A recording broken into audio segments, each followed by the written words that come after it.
Toyota's Race Week is presented by your local Toyota dealers. Save the date, August 30th through September 1st, 2013. NASCAR Night Racing returns to Atlanta Motor Speedway Labor Day weekend.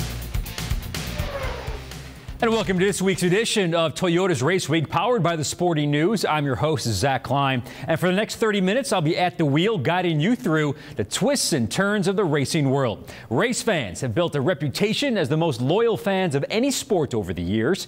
The appeal of the sport is multifold as fans become attached to the drivers, car manufacturers, tactics, speed, competition, and the overall lifestyle of the weekend at the track. The lure of the sport extends beyond those elements for the people who work every day behind the scenes to deliver the speed and excitement of the car. The unsung heroes are the crew chiefs.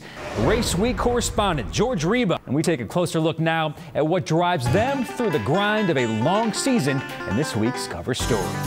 Although the cars and racing have changed dramatically throughout the years, the fundamental need to be faster, smarter, and better than the others is what keeps the sport of auto racing going.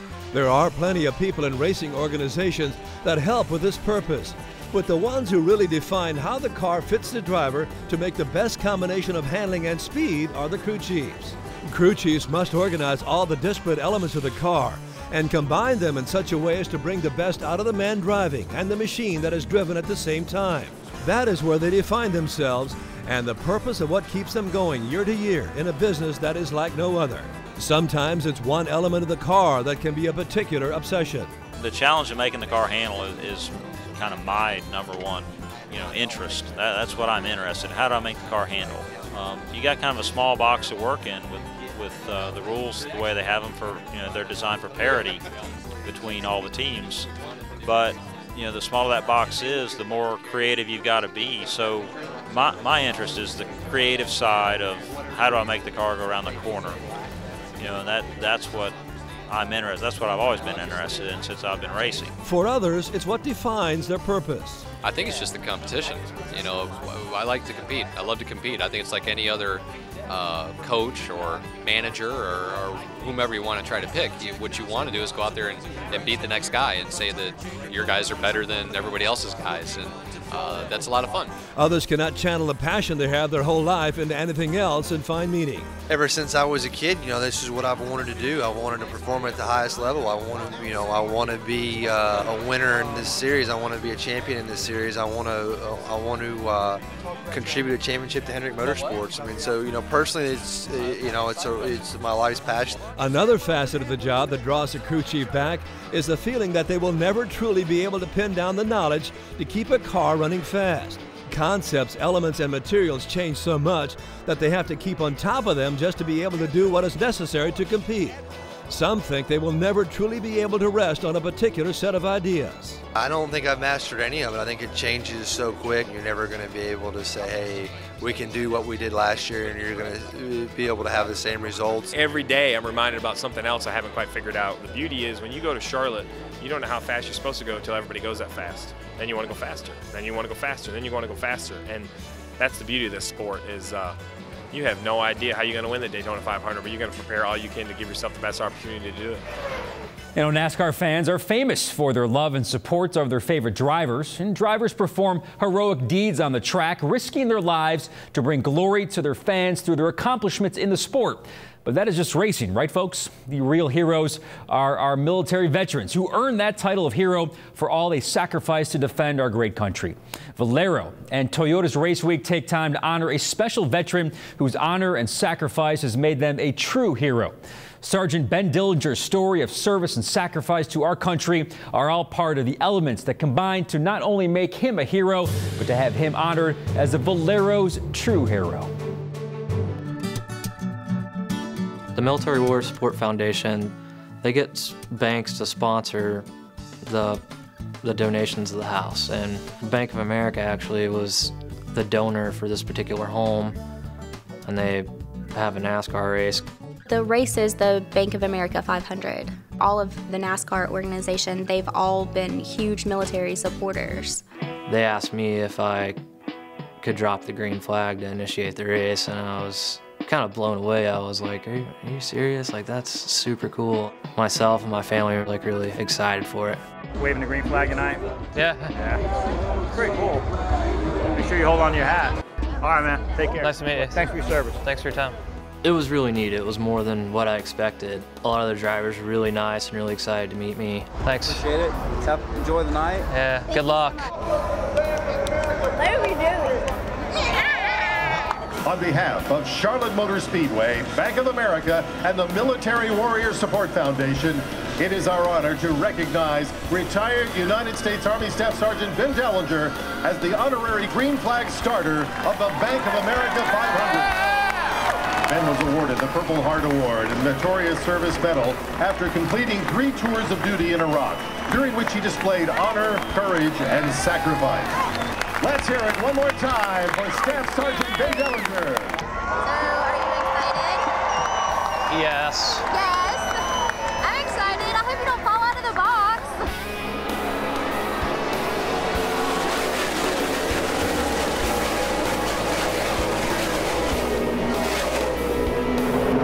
That was cool. Awesome. Being up there in that pedestal was like something everyone should get a chance to do. It was just really thrilling to have all that energy under you and coming by at such a high speed. It literally almost knocked you off your feet. I can't even describe it. That's so dangerous. That is so dangerous. It was awesome. I'd do it again, but you know, NASCAR is really dangerous. Like they should not drive that fast. I felt like big prop blast before from jumping out of airplanes, but that was intense. Great stuff. It is time for our first break of the day now, but do not go anywhere. Though the off season is now upon us, the boys of Rowdy.com and the Sporting News never stop working. No, they get you up to speed on what lies ahead in 2013 right after this. Toyota's Race Week is presented by your local Toyota dealers. Welcome to Toyotathon, biggest sales event of the year. I'm Jan. Hi, we're here to take a look Something safe and reliable? Well, yeah. With great gas mileage like a Camry in red. How did you? It's a lucky guess. And then there's that. Oh, no. Oh, that's okay. Is it? Right now, get 0% APR for 5 years on a new 2012 Toyota Camry. That's 0% APR on a new Camry. Hurry to your local Toyota dealer before these Toyotathon deals are gone. Toyotathon is on, the event you don't want to miss.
Toyota's Race Week is presented by your local Toyota dealers.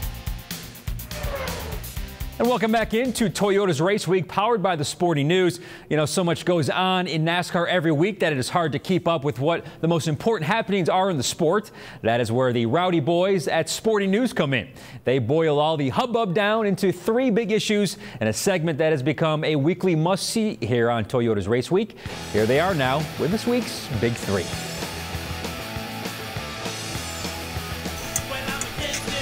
It's time once again for the Rowdy segment on Race Week, the Rowdy Big 3. I'm Stephen Levine, that's Tom Vandervoort, and I'm kicking back because I'm sick. I sound sick, I feel sick, you and look I sick. Still come in here to knock this program out for you. Well, I think they'd probably be okay without you. But why don't we proceed anyway? All right, well, since it's the end of the regular season and we're in this downtime before we really start previewing next season, it is that time of the year which I like to reserve for wild-ass speculation. A retrospective. If you will. I will. So I got 3 questions for you. Okay. For your contemplation. I'm going to think about that. For your viewing pleasure. Question number 1. Biggest surprise of 2012. Was it Brad Keselowski or the fine folks at Michael Waltrip Racing? You got to love Michael Waltrip Racing, but hands down Brad Keselowski winning the championship and beating Jimmy Johnson, doing it the way Jimmy was running, and the fact that Jimmy had an advantage going into the last couple races of the season, one of which was Phoenix. He's lame duck manufacturer, no real teammate. I mean, that, you know, that's hands down the surprise of the year. Not to take anything away from Brad Keselowski, but look, we saw glimmers of Brad Keselowski. We saw a preview to this season at the end of last season after he broke his ankle. Yet, if you had told me that Clint Boyer in his first year with Michael Waltrip Racing was going to finish second, Martin Truex Jr. was going to make the chase, Brian Vickers was going to score, what, 5 top 10s and 8 starts, including 3 top 5s, I would have told you you were nuts. That, to me, was a bigger reach than Brad Keselowski winning the championship. Can't agree with you. Keselowski winning the title. Number 1 big surprise. Okay, let's move on to question number 2 here. Okay. Who's going to have a better 2013? Carl Edwards teaming up with Jimmy Fennig or Matt Kenseth going over to the 20 car and Joe Gibbs Racing? Wow, now that is a very good question. And these 2 guys run very well on similar types of racetracks. Joe Gibbs Racing has done well on the downforce stuff. Mechanical issues occasionally rear their ugly head over there, but I think they ended the year a little bit ahead, I would say, of where Roush Fenway was at the end of the season. So for that reason and that reason alone, I'm going to say Matt Kenseth. Once again, I'm going to have to disagree with you. No surprise there. It would be awful boring viewing if we agreed on everything, wouldn't it? Look, Carl Edwards is teaming up with Jimmy Fennig, a championship-winning crew chief. I will not look. Jason Radcliffe does not have the same pedigree as Jimmy Fennig. I think you can agree with that. Yep. Plus, Matt Kenseth, he is going to have a period of transition. Now, he might have a shorter period of transition than others just because of his talent behind the wheel, but he is going to have a transition, moving to a new team, getting to know a new crew chief, whereas I think Carl Edwards and Jimmy Fennig have a little bit of a head start since they've been part of the Roush Fenway stable together, albeit on separate rides. So I think Matt Kenseth is going to have more of a transition period. I think Carl Edwards has a stronger crew chief. Therefore, I think Carl Edwards is going to rebound from a disappointing 2012 and have a better 2013. I don't think we know what Jason Radcliffe can do yet. Oh, we know. And I think that all these teams are going to have to adjust to a new race car, new body of the new race car. And I think Matt Kenseth's going to be very good at doing just that. So I still like Kenseth in 2013. Okay. Question number 3, if you will. And this one seems like a no-brainer, but I'm not so sure it is. Which Hendrick Motorsports driver is going to have a better season next year? Jimmy Johnson or Casey Kane? Well, look, you know I love Casey Kane and his talent. You heart him. I do. I heart him. And I thought he was going to be a contender for the title this year. Didn't quite make it. But that's okay. I think that Jimmy Johnson's still going to outrun him next year. You know, it seems obvious, doesn't it? Of course, you would say Jimmy Johnson. You know, Jimmy Johnson. But Casey Kane in his very first year with Hendrick Motorsports, after a slow start, don't forget how badly he started this season, still managed to finish 4th overall by season's end. I mean, I think that's a tremendous accomplishment considering where they started behind Jimmy Johnson to where they ended. Absolutely. So, and I think Hendrick Motorsports will have a leg up on a lot of the other teams with the transition to the new car just because they generally do. And see, that's where I think if we were going into next year with the same car that we had this year, I might be a little more inclined to go with Casey, although I still think Jimmy's probably where I would end up. adjusting to the new car, we've seen that from Jimmy Johnson before. We've seen that from Chad Knaus before, and I got to feel very good about their ability to maybe get out ahead of a lot of other teams. Not saying that Casey and Kenny Francis won't be right there with them, but if I had to put my money on somebody, I'd still put it on Jimmy. I understand that, and it's hard to argue with it, but I'm just saying it's not as much of a slam dunk as it seems at first blush. And I would have to go look this up, but I would venture to guess that other than Chad Knaus and Jimmy Johnson, perhaps Kenny Francis and Casey Kane are the longest tenured pair. They've been together a long time in the Cup Series. I can't, off the top of my head, I'm not thinking of another pair that has been together as long. So, you know, I think they could give the 48 a run for their money. And having gone through that period of adjustment to Hendrick Motorsports, maybe they're well positioned to go through another period of adjustment. There you go. Still got to go with Jimmy. All right. That's Tom. I'm Steven. You can catch us 24/7 at sportingnews.com/NASCAR. All right, guys, great stuff as always. Thanks again for the insights. We invite you at home to check out their other work over at sportingnews.com/NASCAR. Now it's time for another break, but when we return, we're going to sit down and talk with this year's newly crowned Sprint Cup champion. That, of course, is Brad Keselowski. That and more right after this. People really love Snapshot from Progressive, but don't just listen to me. Listen to these happy Progressive customers. I plugged in Snapshot, and 30 days later, I was saving big on car insurance. With Snapshot, I knew what I could save before I switched to Progressive. The better I drive, the more I save. I wish our company had something this cool. Yeah. You're not filming this, are you? Aw, camera shy. Snapshot from Progressive. Test drive Snapshot before you switch. Visit Progressive.com today. Endless pools are an incredible alternative to traditional pools, making it easy and inexpensive to swim at home. Call our toll-free number or visit our website for a free idea kit. Endless pools are simple to install, easy to maintain, and economical to run. Swim or exercise against a smooth current that adjusts to any speed or ability. Perfect for year-round health, fitness, and relaxation. Call our toll-free number or visit our website for your free Endless Pools idea kit.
Toyota's Race Week is presented by your local Toyota dealers. Save the date, August 30th through September 1st, 2013. NASCAR night racing returns to Atlanta Motor Speedway Labor Day weekend. The racing season is long and a lot happened over the course of the year. That makes a season unpredictable for the drivers. Throughout the season, though, drivers are made available to give their thoughts, to document the events that happen along the way. We look back at Brad Keselowski's magical year through his eyes, now in this week's Speedway Conversation. Well, we certainly feel good about where we're at, but we're you know, I wouldn't say we're content, but we're happy to be where we're at, and we want to get more wins and continue to show consistency and move our program forward. Well, there's no better place to start than in the lead, right? Exactly right. Why not go from there? But it's certainly a great race. My opinion's obviously a little skewed on that. A good race, how about that? Happy for our day here today, obviously. And it's a long race. 400 miles at Dover is that's pretty darn grueling, to be honest. But you know, my team just kept at it all race long. We made some adjustments and made our car a little bit better here and there, and I was really proud of that effort. That's as sweet as life gets, to know that you have people around you that can make up for you when you make mistakes. So we all make mistakes, and I make a ton of them. But I know that when I make them, I got people that got my back. So thank you guys.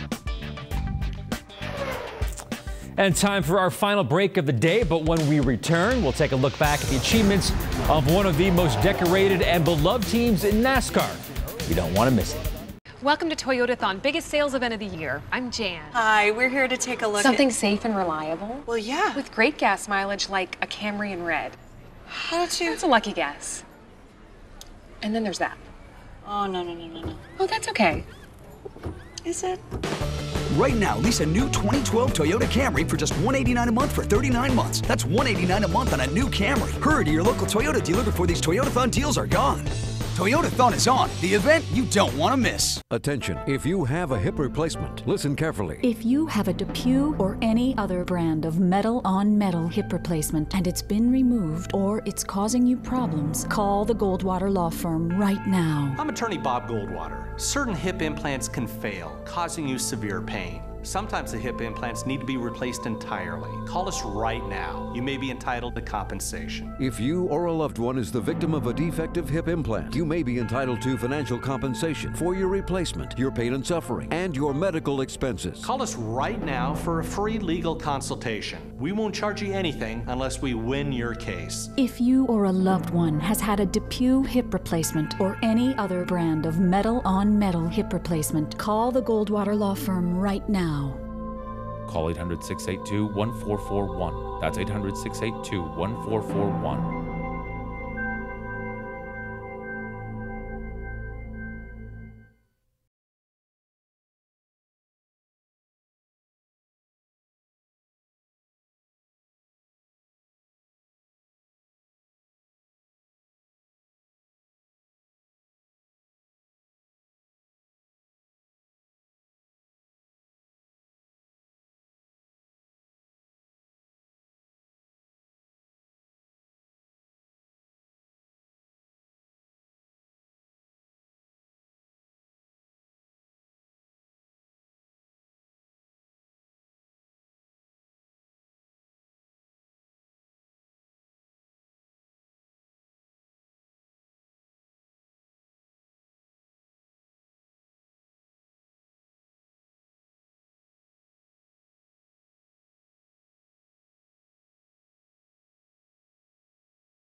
And thanks for keeping it locked in here on Toyota's Race Week, powered by the Sporting News.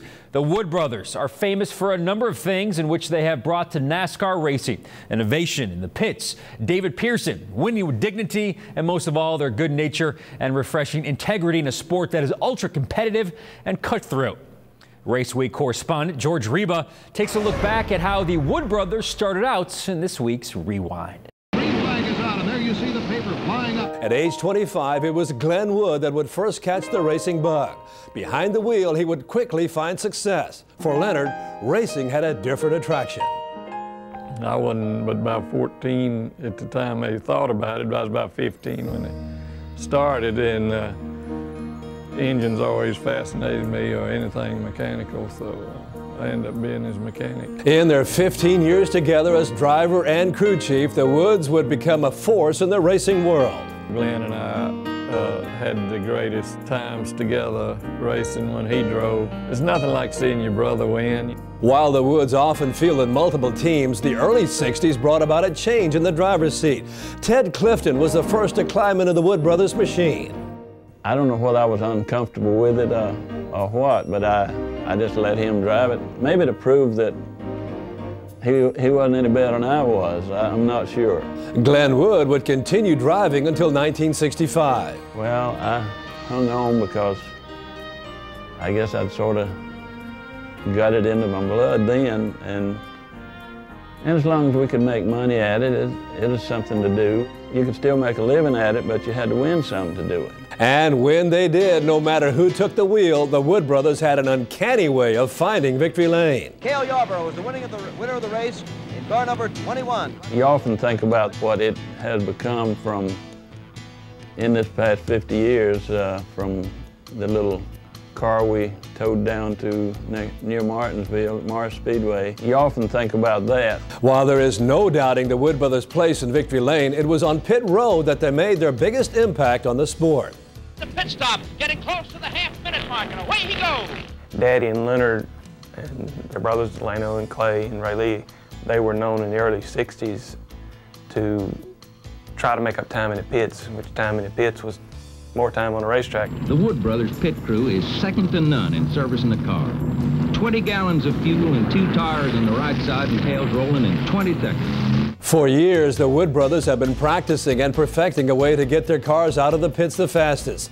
A.J. Foyt knew the Wood brothers' skill and precision in the pits, having driven one of the stock cars to a top 10 early in 1965. A.J. Foyt, who is a former Indianapolis winner, is getting a real battle for first place. And it was later that year at Indy that A.J. and the rest of the world got to see the impact that a Wood brothers pit stop had on the race. We came to Indianapolis to run Jim Clark in the Indy 500, you know, to pit him.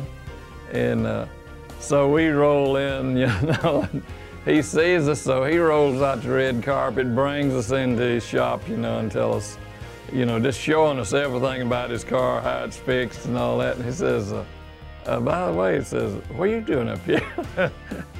And I won't tell you what he said whenever we told him, but it was funny. He had like 2 pit stops during the race. One was for 23 seconds and one was for like 18 seconds. And that's all the time it took, where it had been taking over a minute to fill it up with fuel. So they're wondering, the guy that owned the car, Colin Chapman, wondering like, did they get the car full of fuel? You know, we're doubting them. They said, no, don't worry, it's full.